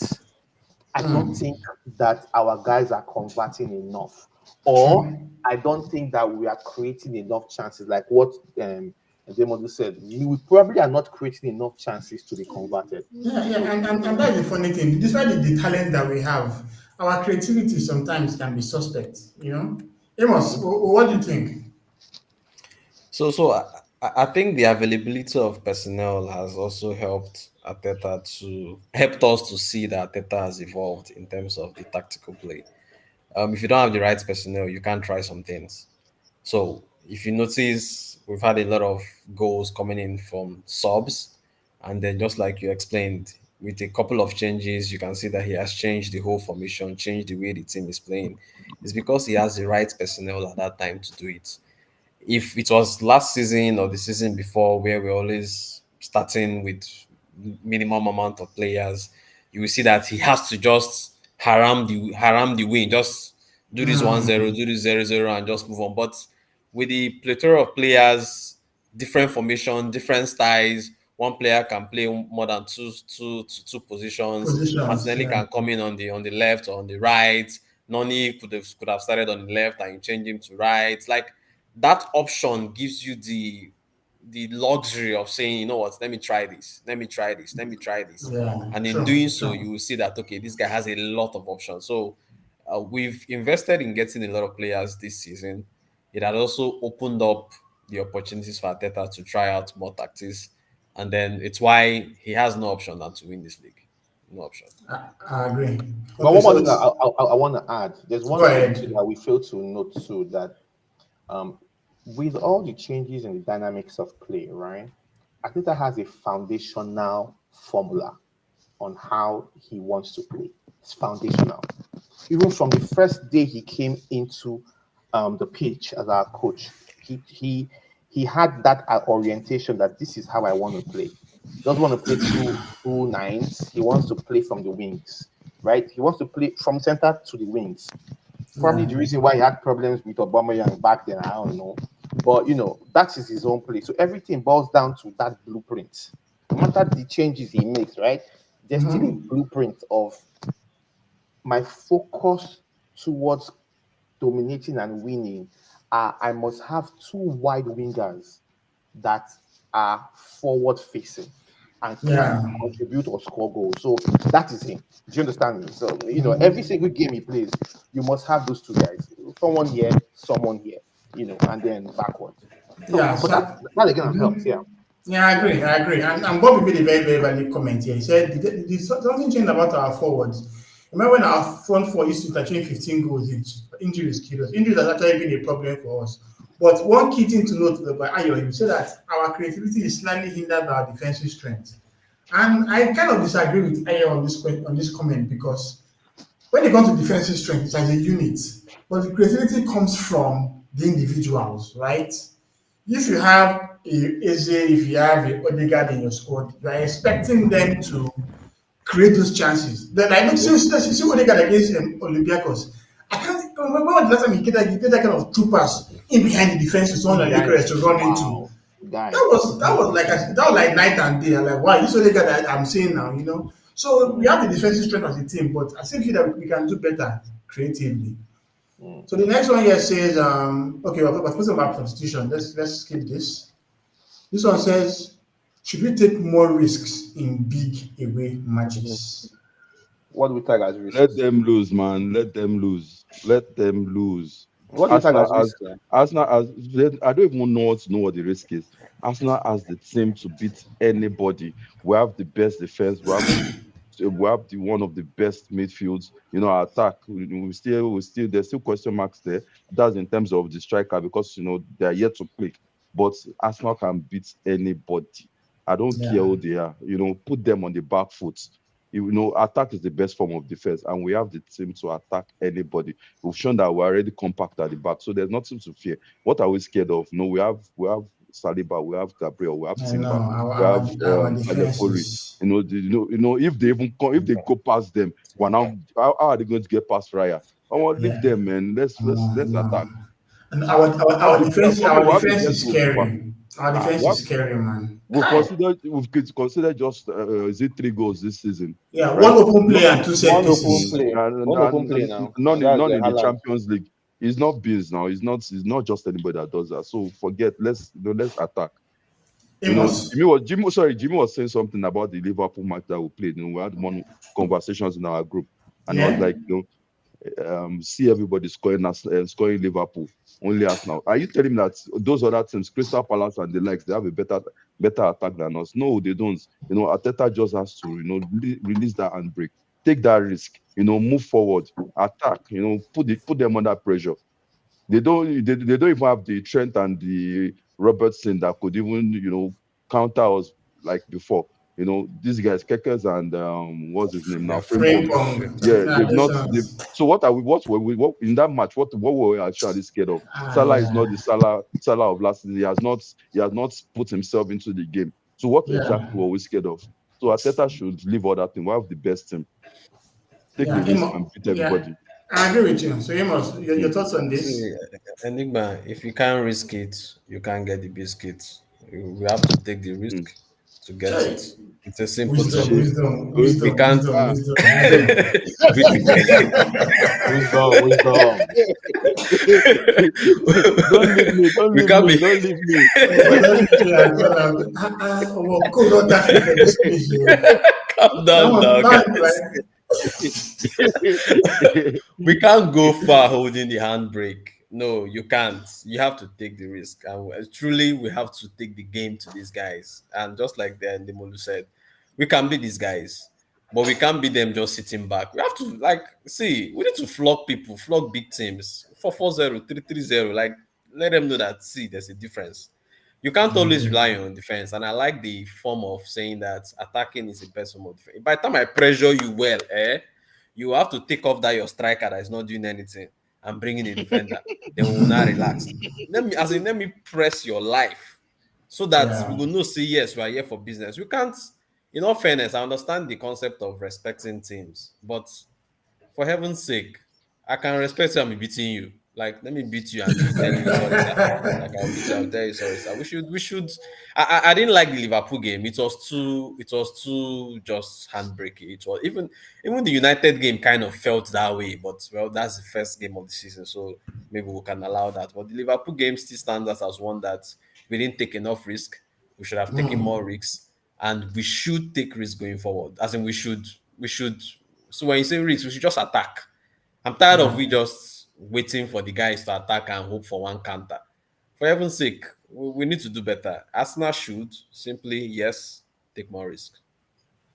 Great. Hartley? Yeah, I agree. However, me, I think so. Like, I'll add everyone's comment. Yes, we're defensively inclined now. Good, our defense is fantastic. But I like efficiency. I don't like Yeah. pressure and possession. I don't like that stuff because there was a time when it was the in thing for me. But I was watching the Peps and the Barca guys do the same things we were doing in Arsenal, and they were winning everything. But we're not. We couldn't win anything with this thing. So I'm like, you know what? It doesn't fancy me anymore. I don't want to get the most possession. I don't want to put the most pressure. I just want to score the most goals. So, in general, can we be more direct? All this fancy Yeah. play, I'm tired of it.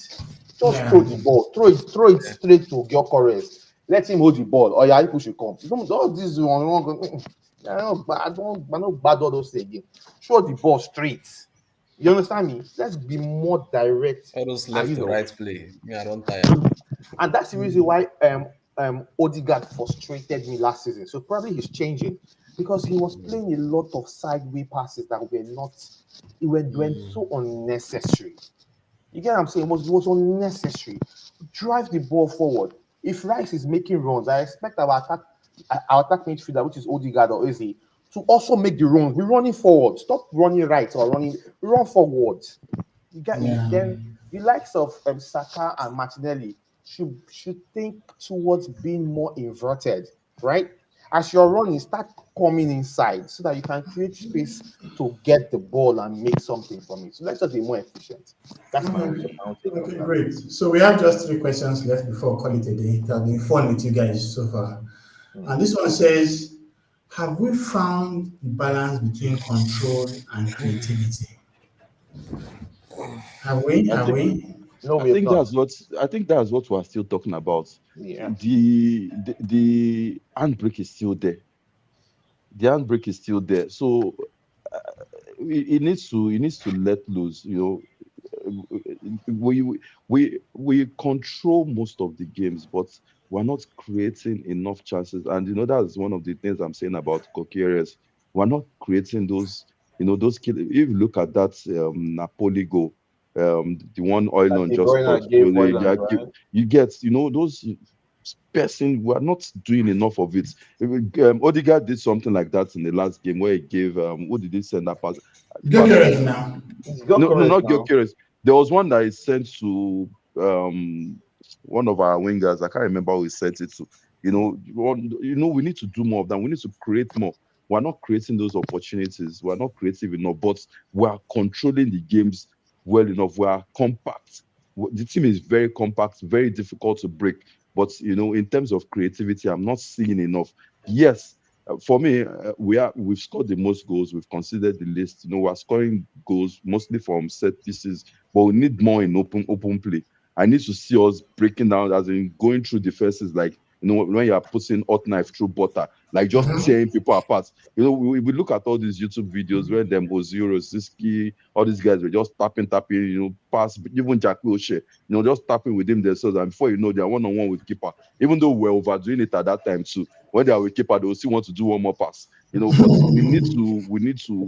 I want to see that piercing. Let's enter when they enter defense, they know that on these people main business, and we have the technical players to do that. We have Saka, we have Madueke, we have Odegaard, we have Eze. Even Trossard, I believe even Martinelli is skillful, just that he doesn't look up for the final pass. Yeah, So I agree with yeah, you. we have the player, even Zubimendi, we have the players that can do that. So we need to let loose. To be Okay. honest, to me, one thing that we fail to notice that when it comes to Arsenal, every single opponent tries to be defensively inclined. Everybody we Mm-hmm. play, immediately it's time to play Double up. Arsenal. Everybody now starts to find a way to be compact at the back, and that now makes chances a little less for our creative players. However, Odegaard is the most creative player in that team. To be honest, Eze is not close to Odegaard's boots. I'm sorry to say this. I'm not saying Eh? for Odegaard. Though. For me, as if we Odegaard go by is, last season, I was extremely disappointed by Odegaard. yes, totally agree. In fact, at the point I was So calling, I was calling it took a lot Odegaard for Odegaard to Olofijano last even season. change my mind. At the So I'm point listening last to you. season, I was Yeah, calling Odegaard that's no Sheyi respect for the Olofijano chemical because engineer now. it was annoying me. Yes, Yeah. but to be honest, he is creative. He is good. He just needs to, and there's a lot of weight on Odegaard's shoulders. He's the captain. He's trying to organize the team, and he's also in charge of creation. So it's a lot. I think, if you ask me, I think we should have two creative players playing at the same time, but that would Yes. affect the entire gameplay. So No, the only way that can work, to be honest, is if we play one of them as a false nine. To be I honest, believe Eze and Odegaard can play together. the question is, Eze is not so effective when he plays on the left. He's more effective when he's playing from the center. And Odegaard too cannot play from the left. He will play from the center.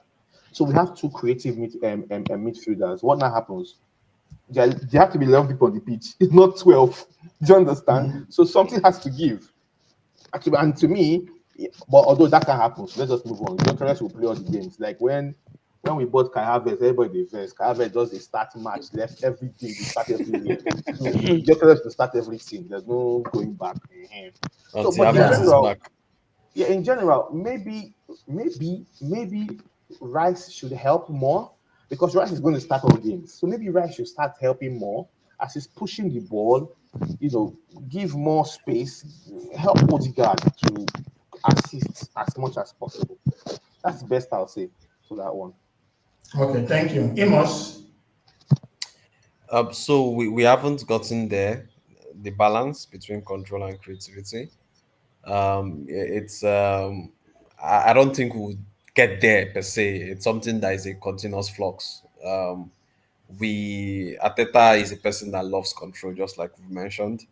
But then in trying to gain control, somehow you lose creativity. So getting that perfect balance is not that easy. But I strongly believe that sometime within the season, maybe before we turn to the new year, we'll get the best out of this team. I don't think we've seen the best of this team yet because there's still a lot of knowledge to know, as in the players still need to know themselves, they still need to trust themselves, to be able to believe in themselves that okay, no worry, you can go, I can cover you kind of scenario.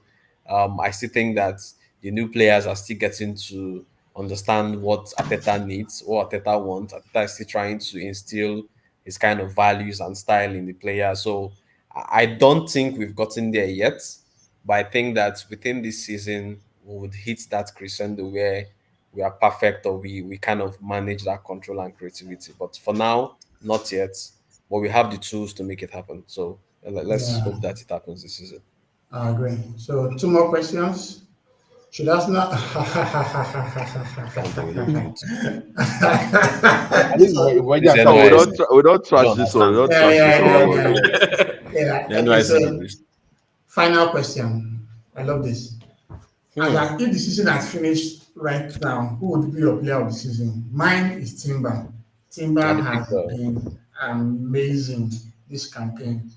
And it's going to be very difficult for Ben White to get a place back in the team. I'm sure you've seen him a couple of games.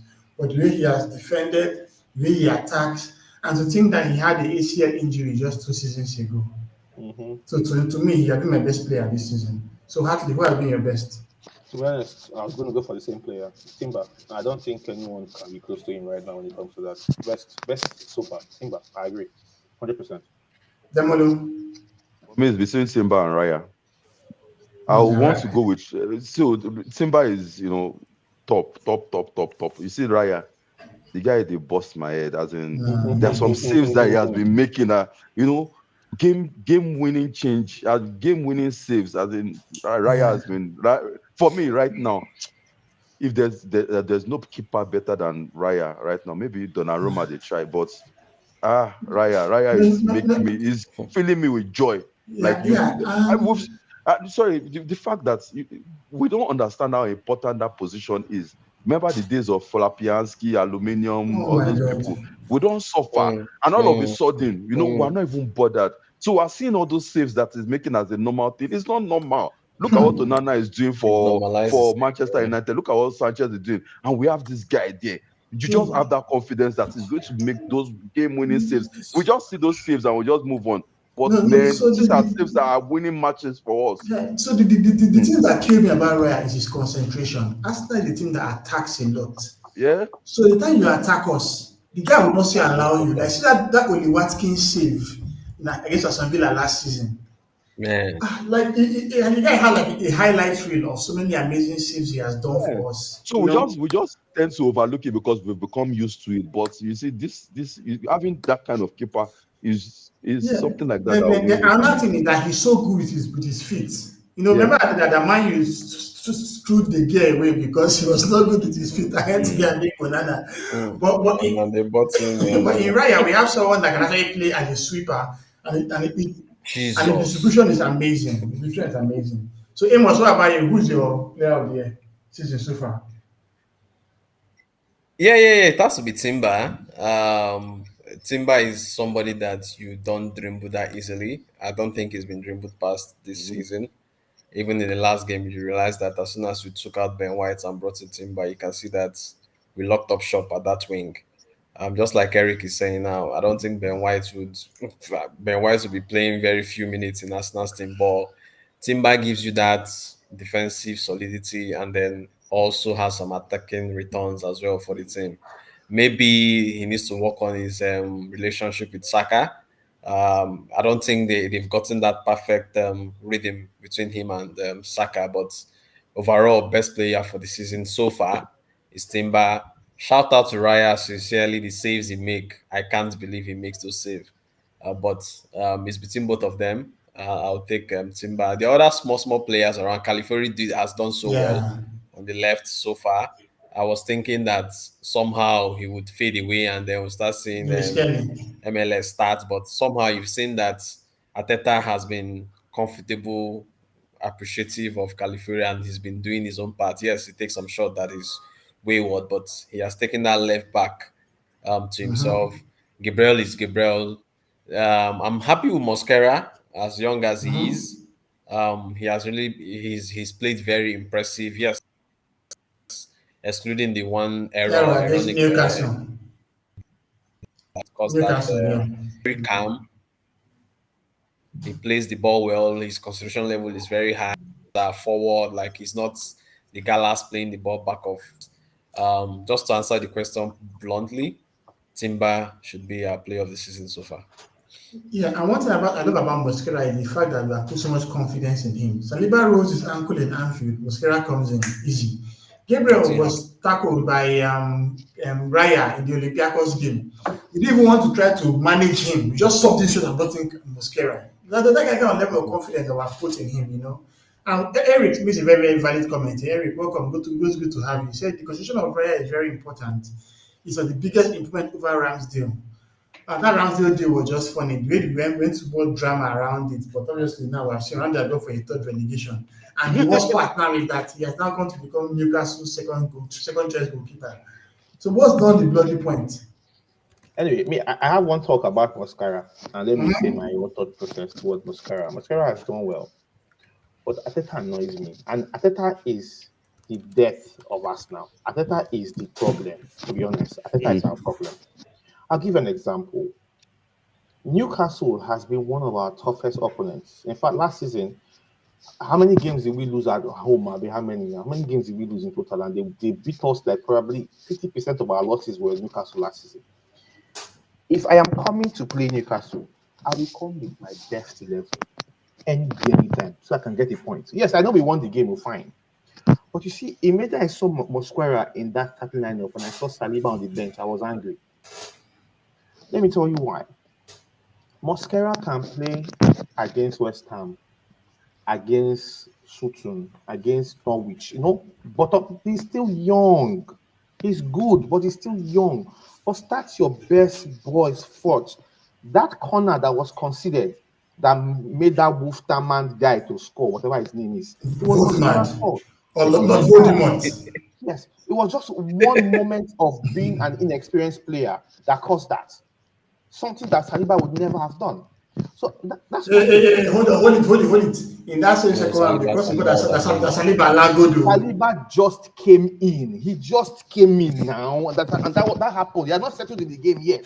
Double He just standards came rule in. the world. Saliba Double can It's not standards rule double the world. standards. No, Saliba it's can not double standards. It's not double standards. He just came in. Do you understand me? But what I'm saying is this: Saliba should have started that game. Yeah, okay, I agree Early with you 100%. enough to start. That's what I'm saying. But 100%. yeah. Yeah. Saliba was just coming back from injury, and Mosquera has The, been doing well. He was the just coming fact back from that injury. Saliba was on the bench. This is how I see football to me. Oh. If I put you in my bench, it means equally you can start. They're good enough to Yeah. start. Not Yeah. not 100%, not every time. Well, as long as it's Newcastle, I will start Saliba. You're too Then sure. when I go to the I, next game and it's I'm a not younger faulting you. game, I'm just I saying that bench you. there are things to consider. It's not like it was just rotating the squad. Okay, because So there are watch things to. now. Mm. But while considering those things, why did he remove Mosquera in the first half? Why did Mosquera come back? Because I mean, if you're saying that Saliba, yes, now then Mosquera should have come back in the second half and So, continue so playing. He's too also young. Yeah. remember the No, Liverpool game. The Liverpool game, we started Saliba despite the fact that he had an injury in warm up. injury. And Just that was a because okay, waste. so that was a Mosquera waste. came in So and That was a he waste. tried, and guess what, guys? We lost. So let's just move on. Okay, Okay. yeah, but I love this point that Eric just made. The squad depth we have now is what have been starved of for so long. The joy of realizing that players can be injured and will not be bothered is bliss. We have had so many games that there was no Saka, there was no Odegaard, there was Mhm. no Saliba, and we're not losing sleep. Unlike last season when things were very, very crazy. You know? Not even, yeah. Yeah, so we've come to the end of today's episode of Fan Friday. But before we do so, let's just have our parting comments from our panelists, and I'll start with you, Amos. it's an eventful season. I think as Arsenal fans, we're happy to see that we've made a lot of purchases. We've brought in people, experienced players. Mateta has his Arsenal, and there is no reason for him not to end the season with a worthy title. He can win Carabao Cup. I don't mind about that. But just like we said in this podcast, the Champions League, the Premier League is something that we need to take very seriously. And I think he has the Arsenal. He has no reason not to win. one of those two trophies. So I wish us the best. I know that we have a game over the weekend. Gokeres hat trick would be great. Would be great for us. He has to start scoring, and so that he can build the confidence within the team as well. Thank you. Thank you. Demolu, okay, just left. Hartley, your parting comments. Yeah. Well, what would I say? I think Arteta needs to stop overthinking. I think that we can go far with this current team we have. We have more or less the best team in the league, to be honest. We do have the best team in the league in terms of squad depth, in terms of squad quality, we do. So let's not overthink things. Let's be as basic as possible and work with the strengths of each of the players. It's as Yeah. simple as that. Don't play people in wrong positions. Okay, make things as basic. If you in a game where you need balance, you should never start Rice and Merino in one game and put them in the middle, in central, in the center. It doesn't work. It doesn't make sense, right? Get your balance. Make sure a creative player is playing. Make sure a central midfield is playing. Make sure a DH is playing. Rely on the strength of these players and trust them, right? Yeah. Trust them. They will deliver. But all these whole gimmicks and overthinking and thinking is chess. You want to bring in this because you think it's just going to ruin everything. So Ateta needs to stop overthinking, trust the players he bought, and just push it. Push. We're going to win everything if we do it that way. That's my final thought. Okay, great. Demolu. Yeah, sorry, I had a bit of power issue. Welcome to Niger. So, what was the question again? No. Just we're actually done. So just getting our final Parting shot. comments. So I've heard from Amos. I've heard from Hartley. So just you Okay. left. For me, in summary of what we've spoken about, Arteta needs to release the handbrake. I believe the team can win. I believe we should go for all trophies that we are competing in. In it to win it, everything. This is not the time to experiment. Uh, there are some games that when we have a healthy lead, you can bring them in. If the youth wants to come in and take their chance, they have to take their chances when they have the opportunity. So all in all, I believe we'll be winning a trophy. And I'm not an Arteta out person. I want Arteta in, regardless, because I can see that he has what it takes and he's tactically sound. I love Arteta, I love Arsenal, I love the team. I support everybody in the team. So that's it from me. Okay, thank you very much. And thanks to everyone in the chat, Jimmy, Ayo, Nuruddin, Eric, Bobby. You guys have been awesome. Don't forget to like and Muiwa. subscribe. Yeah, Muiwa as well, our hater. Yeah, we're nothing without them. No. But then again, you can't really enjoy the good things you do if like, there are no haters around. That's just how it works. Hit center. So, At hit center. and of course, but then again, hate watch can be fun. Last weekend was the best hate watch ever. In Man fact, U lost, Chelsea lost, Liverpool lost. If one league had just done it for us, it would have been like the perfect hate watch ever. in But fact, well, it's one of those things. Yeah. So thank you so much for everyone. Hartley, Amos, Demolu, thank you so much for featuring it's been today's Fan fun. Friday. I I had, I hope had fun today. you guys will be part of this in the near future. I'm looking forward to having you guys So, again in the chat. Yeah, had fun today. Yeah, Thank you, man. Thanks a Enigma. lot, man. Truly appreciate All it. right, guys. cheers. So Thank you, Cheers, do have guys. a guys. great day. Cheers, All guys. right. Bye, Bye bye. bye Yeah, everyone. bye. Bye. Bye.